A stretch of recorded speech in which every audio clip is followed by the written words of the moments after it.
Well, now many of you this time of the year are thinking about strawberries, and I'm sure many of you go to pick your own operations and you get beautiful strawberries, but maybe you can grow them in your home garden. And that's what we're going to talk about today. We're here at Westover Farms. Tim Miller is the owner and operator. Tim, thank you so much for allowing us to come out today and shoot this segment. I know you plant these usually in the fall, and you harvest in maybe May, this part of the area. What would a home gardener, what time of the year you think would be a good time for them to plant? Well, they could do the same thing, plant in the fall, but they probably plant a little bit earlier because of not using plastic. If they would use plastic, they could plant in September like we do. If they planted an ever-bearing variety, they could plant in the spring and expect a fall crop. But for the best spring crop, they probably want to plant in August or maybe even in July. Right. And you use this is more of a system, an annual system, where you take these up after you finish. Yes. But a lot of people will grow what's called a matted row, where they just keep having the strawberries come back year after year because they are perennial, right? And so there might be some different varieties that they could find that would be well suited for a year-to-year planting, more of a matted row production. Yes. If they're going to buy some berries, what would be the best place to get these kind of plants to put in the garden? Probably the best choice for a homeowner would be a reputable mail order company or a full-service garden center. Oh, okay, good. Yeah, I think you can find a lot of those out there that are going to have good quality plants. And like you said, those internet companies now are very good at sending people quality plants. And getting a quality plant is key. If you get a plant that has virus already on it and things like that, you just start out on the wrong foot. Well, Tim, I notice you're growing, as a commercial grower, you're growing on black plastic, which keeps weeds down, I'm guessing, right?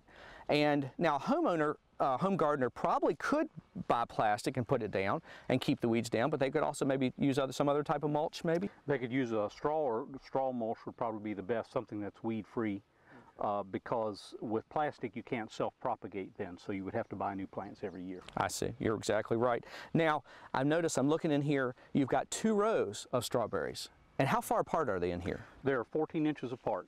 Okay. So that's a fairly tight spacing. In a home garden, you may want to space it more because you do reduce your disease pressure if you space it a little farther apart. So maybe 18 inches apart or something like that, just to give them a little bit more space. I got you there. Now, you know, it's hot this time of the year, and do you put a lot of waters on strawberries? Do they need a lot of water? Yes, we put about 3,000 gallons an acre per day out here at this time of the year.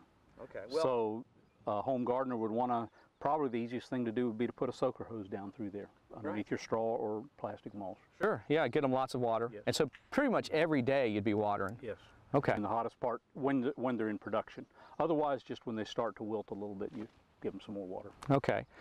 Now, some crops out there have a lot of disease and insect problems. Is there much disease on strawberries?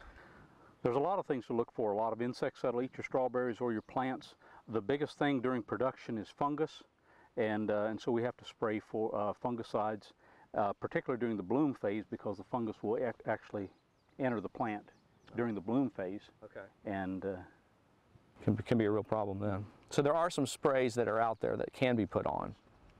Now, I know a lot of times I've heard stories about how deer and some other critters love strawberry plants. Do you have that problem out here?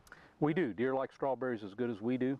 And for a home gardener, again, probably the simplest thing is to, during the season when they're the most hungry, spray fish oil on every time after a rain. Fish oil?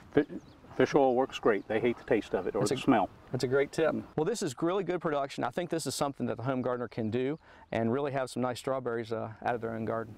Well, thanks so much for letting us come and visit you today. Well, for more information about strawberry production, contact your local county extension office and talk to your master gardener. For From the Ground Up, I'm Chris Mullins, and we'll see you next time.